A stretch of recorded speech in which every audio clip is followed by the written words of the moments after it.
আসসালামু আলাইকুম স্যার, আমাকে আপনি চিনতে পারছেন? না বাবা, তোমাকে তো আমি চিনবার পারিনি। কে তুমি? স্যার আমি আপনি ছাত্র আসনো। ও আচ্ছা, তাহলে তুমি এখন কি করিচ্ছ? স্যার আমি একজন শিক্ষক, বর্তমানে শিক্ষকতা করিচ্ছি। বাহ, দারুণ তো। খুবই ভালো, খুবই ভালো। ঠিক আমার লাগানতি হসো তাহলে। স্যার আপনি লাগান্তি শিক্ষক হবার পারে আমি নিজেকে এখন ধন্য মনে করি। আপনি আপনি লাগান্তি শিক্ষক হওয়ার জন্য দারুণ অনুপ্রাণিত করছেন স্যার। মানে কি ঠিক মতো বুঝলো না, তোমাকে ক্যাঙ্কা করে আমি অনুপ্রাণিত করলাম? স্যার আপনি কি মনে আছে আমরা যখন ক্লাস 5-এ পড়ি আপনি আমাকে ক্লাস নিচ্ছিলেন, ওই ক্লাসে তো একটা ঘটনা ঘটছিল।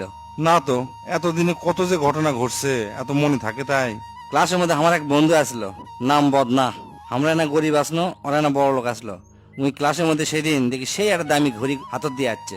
ঘড়িটা দেখতে সেই সুন্দর আসলো। ওই ঘড়ি দেখে আমি তো লোভ সামলান পারিনি।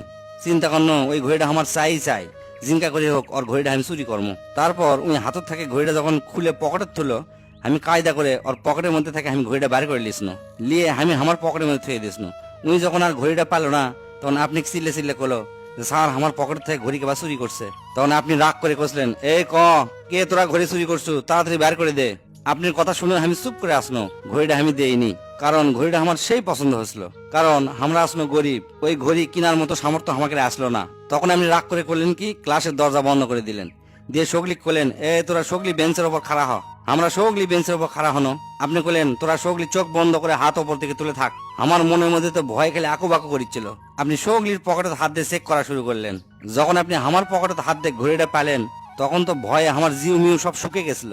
শরমে লজ্জায় আমার গাও কাঁপিচ্ছিল। চিন্তা করেন আমার মান সম্মান সব শেষ। কিন্তু আমার পকেট থেকে ঘড়িটা পাওয়ার পরও আপনি কাক্য কিছু করলেন না।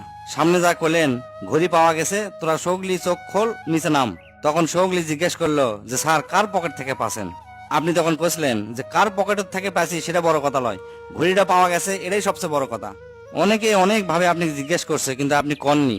আপনি আমার সামনে আসলে আমি মাথা নিচু করে যাই। আমাকে আপনি কোনোদিন অপমানও করেননি, বা এই ঘড়ির ব্যাপারে কোনোদিন কিছু করেননি।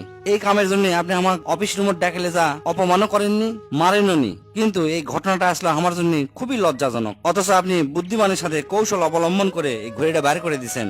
আমার মর্যাদাটা চিরতরে রক্ষা করছেন স্যার। তা না হলে সারাটা জীবন আমার ব্যাচমেট আমাকে চোর কয়ে ডাকলো নি। এই ঘটনার পর থেকে আমি অনেক অনুশোচনায় ভুগছি।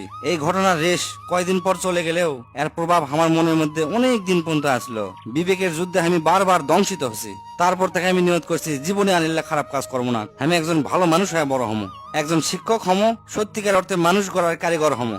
আপনার ওই ঘটনার পর থেকে আমি বুঝতে পারছি যে একজন কিরকম শিক্ষক হওয়া উচিত। অপমান করা ছাড়াও একজন মানুষের সংশোধন করা যায়, সেটা আপনার কাছ থেকে আমি শিখছি। সেদিনের আপনার এই উদারতার কারণে আজ আমি শিক্ষকের মর্যাদা পাচ্ছি। হ্যাঁ বাবা, মনে পড়ছে।